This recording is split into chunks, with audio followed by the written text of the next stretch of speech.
తమిళ star hero Dhanush హీరోగా, Kannada star hero Raj Kumar, Telugu hero Sandeep Kishan ముఖ్య క్యారెక్టర్స్లో తెరకెక్కిన చిత్రం కెప్టెన్ మిల్లర్. ప్రియాంక మోహన్ హీరోయిన్గా నటించారు.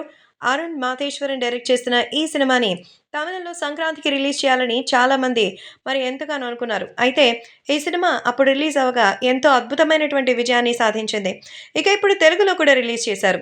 స్టోరీ అంతా కూడా బ్రిటిషర్స్ టైం పీరియడ్లో సాగుతుంది. ఒక పక్క బ్రిటిషర్స్తో, మరోపక్క రాజపాలకులతో ఇబ్బందులు ఎదుర్కొంటూ బానిస బ్రతుకులు చూస్తున్న ఒక గ్రామం. ఆ గ్రామానికి చెందిన ఇద్దరు అన్నదమ్ములు శివన్న, కెప్టెన్ మిల్లర్. శివన్న స్వాతంత్ర పోరాటంలో దేశం కోసం బ్రిటిషర్స్ పై ఫైట్ చేస్తుంటే, గౌరవం కోసం కెప్టెన్ మిల్లర్ బ్రిటిషర్స్ సైన్యంలో చేరతారు.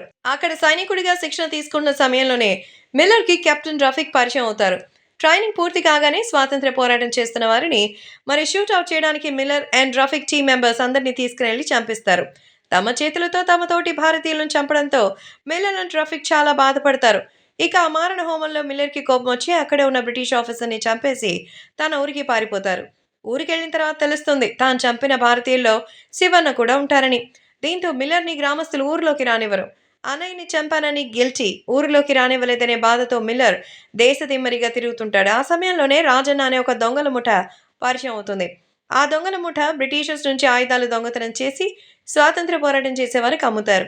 ఇలా మిల్లర్ ఒక దొంగగా బతుకుతున్న సమయంలో గ్రామంలో గుడిలో ఉన్న అమూల్యమైన విగ్రహాన్ని దోచుకుని తమ దేశానికి తీసుకెళ్లడానికి సిద్ధమవుతారు బ్రిటిషర్స్. ఆ విగ్రహాన్ని బ్రిటిషర్స్ నుంచి దొంగతనం చేయాలని మిల్లర్కి కాంట్రాక్ట్ ఇస్తారు. దీన్ని భారీ ఫైట్ చేసి గెలుచుకున్న మిల్లర్ తన ముఠాని మోసం చేసి ఆ విగ్రహాన్ని తీసుకుని వేరే దేశం వెళ్ళడానికి పారిపోతాడు. దీంతో బ్రిటిషర్స్ అంతా కెప్టెన్ మిల్లర్ కోసం అతని గ్రామంపై యుద్ధానికి వస్తారు. తర్వాత ఏం జరిగింది? కెప్టెన్ మిల్లర్ తిరిగి వచ్చారా? శివన్నకి అసలు ఏం జరిగింది? కెప్టెన్ రఫీక్, మిల్లర్ మళ్ళీ కలుసుకున్నారా అనేది వెండి తెరపై చూడాల్సిందే. సో యుద్ధ నేపథ్యంలో సాగే కథ అయినా మూవీని ఒక ఆర్ట్ ఫామ్లో తెరకెక్కించడంలో కొంచెం స్లోగా అనిపిస్తుంది. ఫస్ట్ హాఫ్లో క్యారెక్టర్స్ ఇంట్రడక్షన్, వాళ్ళ ఎమోషన్స్ చాలా స్లోగా ఉంటాయి. కొన్ని చోట్ల బోర్ అనిపిస్తుంది. కానీ సెకండ్ హాఫ్లో కాస్త ప్యాక్డ్ యాక్షన్ సన్నివేశాలతో అదుర్స్ అనిపిస్తుంది. వందల కొద్ది వచ్చే బ్రిటిషర్ సైన్యంతో మిల్లర్ చేసే యుద్ధం ఆడియన్స్కి క్యూరియాసిటీ పెంచుతుంది.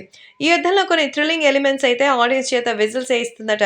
ఫస్ట్ హాఫ్ కొంచెం స్లోగా ఉన్న సెకండ్ హాఫ్ మాత్రం ఆ ఫైట్ సీక్వెన్స్తో థ్రిల్ చేయడంతో థియేటర్ నుంచి బయటకు వచ్చేటప్పుడు ఓ హై ఫీల్తోనే ఆడియన్స్ బయటకు వస్తారు.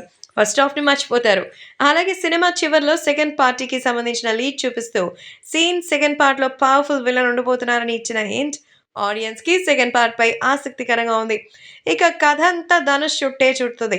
అయితే శివరాజ్ కుమార్, సందీప్ కిషన్ తమ క్యారెక్టర్స్లో అదరగొట్టేశారు.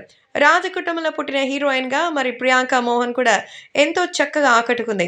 విలన్ అండ్ ఇంపార్టెంట్ రోల్ పోషించిన వారు కూడా అదే స్థాయి న్యాయంగా చేశారు. మొత్తానికి ఈ సినిమాకి 2.5 రేటింగ్ ఇస్తున్నట్టుగా అయితే కొన్ని వెబ్సైట్స్ చెప్తున్నాయి.